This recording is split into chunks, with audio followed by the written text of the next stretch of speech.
Dr. Phil but hot, I guess, unless Dr. Phil's your bag. Hey guys, welcome back to my channel. As you can probably tell from the title, today's video is going to be me talking about all the books that I got for Christmas. I am so grateful for the books that I received from both my family and Ben, because I got more than I had anticipated I would get. So I just wanted to show you guys what I got. I'm not going to let this intro drag on any longer. So here are the books that I got for Christmas. So they're all in this tote bag that I have here on the side, and I'm going to go through them in no particular order. But the first book that I picked up is definitely one that I think I'm going to be reading next. So that is Addicted to You by Krista and Becca Ritchie. I have heard so many great things about this book. This is the first installment in the Addicted Calloway Sisters series. I think it's two different series that intertwine. So yeah, you've got the Addicted series and the spin-off of the Calloway Sisters series. So this book follows two best friends, Lily and Lo. He's referred to as Lauren, so at first I thought he was a girl, but they go by Lily and Lo. They each have their own addictions. I believe she's addicted to sex and he is addicted to alcohol, and it's like a fake dating thing because they use each other as like a cover-up to their addictions. I don't really know much else, but yeah, I am very excited. So it seems like we've got another first book from a series, and that is Elle Kennedy's The Deal. I believe this is the first installment in the Off-Campus series. So you've got the Off-Campus series and the Briar U series. I've again heard really good things about it. I think this is just like a sports romance, I'm pretty sure. I think this is pretty spicy, just judging from the back. I believe it's fake dating, hockey romance, whatever. Very out of my comfort zone in the sense I've never read a book like this. But you know what, I'm in the mood for like a bit of spice in the book, so yeah, again, can't wait to get to this one. Okay, next I have A Book on a Feeling by JC Lee. I feel like this is the cutest cover I have ever seen in my life. I am a big fan of the pink and red colorway. So this is a small town romance between childhood friends, so childhood friends to lovers, and they have something to do, I think they're revamping like a bookstore. So that I thought added like an extra cool aspect to the small town romance. But I thought that this would be a really cute, easy read. There's only just over 300 pages into it. When I feel like a palate cleanser, I tend to go for easy rom-com-y books, and I think this is something that's going to be perfect for that. Okay, so I think you have seen this everywhere at this point, but it is Dating Dr. Dill by Nisha Sharma. Apparently the spice in this is also very real. So it's Dr. Dill is like Dr. Phil but hot, I guess, unless Dr. Phil's your bag. I mean, I could be completely wrong because I am just guessing. From what I've gathered, she goes on the Dr. Dill show, and because ratings were really high or whatever, and then I think she's trying to buy a house from her family or something like that, but she has to be engaged within 4 months, blah, blah, blah, blah. I don't know if it's like fake dating to marriage of convenience and enemies to lovers, something like that. I think they don't get on, but they are finding a way to work together to achieve him higher ratings and her to get this house or something. If you've read this book and I'm completely wrong, my bad, but I've heard quite good things about it. It's a bit of a thick book for just like a rom-com. It's nearly 400 pages, but yeah, I've had really great things, so we will get to this at some point. So the next 3 books I'm going to do together because these are the ones from my family. You can basically assume that the rest are from Ben, but these books are classics and I just wanted to pick them up because they have really cute covers and my family decided to get them for me for Christmas. But the first book I have here is The Adventures of Tom Sawyer by Mark Twain. I have The Adventures of Huckleberry Finn, which I believe is like part 2 of this series, I guess.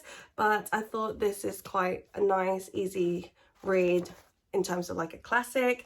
And so, yeah. Next up is Treasure Island by Robert Louis Stevenson. I really enjoyed this colorway and I thought, I don't know, just again, it's a nice short classic and just to add to the collection. And then this one I am so excited about and I cannot wait to read this it's a while away, but I can't wait to read this during the Halloween season. But it is M.R. James Ghost Stories. I absolutely love this paperback edition. So I've always wanted to pick this up and just never got around to it. So I'm quite pleased that my parents went and got this for me for Christmas. Okay, carrying on, I'll put these guys together because they are a set. They're a trilogy, and that is A Good Girl's Guide to Murder, Good Girl, Bad Blood, and As Good as Dead, obviously all by Holly Jackson. You, I'm sure, have heard of what this book is. I have heard really great things about this. I have never really read like a YA thriller, crime, whatever, mystery. And so I'm very intrigued as to what the hype is all about in this. And I don't know too much about it apart from there was a murder in her town, but she doesn't believe that the person who was kind of pinned as the person who did it is actually the killer. So she goes and investigates, blah, blah, blah, blah. But it's a trilogy and everybody seems to love it. So I cannot wait to get started on this. I have a lot of series that are on my TBR list, so we'll see what happens. I took a risk by asking for all three, but everyone loves it, so I'm gonna trust all of you guys. Okay, next I have A Million Kisses in Your Lifetime by Monica Murphy. I have also seen this one everywhere. I think this is like a, I don't even know what trope that is because it's not grumpy sunshine, but it's like the brooding bad boy who just hates everybody, and she's like super like nerdy and timid and everything. That's like the vibe I'm getting from it. That's literally just called the bad boy, good girl trope, isn't it? So. And it's like a campus romance. So I don't know. I'm gonna Kiss This in Your Lifetime. So the next one I'm so happy to have got because I have seen this everywhere. Everybody seems to have been reading this in the month of December, but it is When in Rome by Sarah Adams, who is the author of the cheat sheet.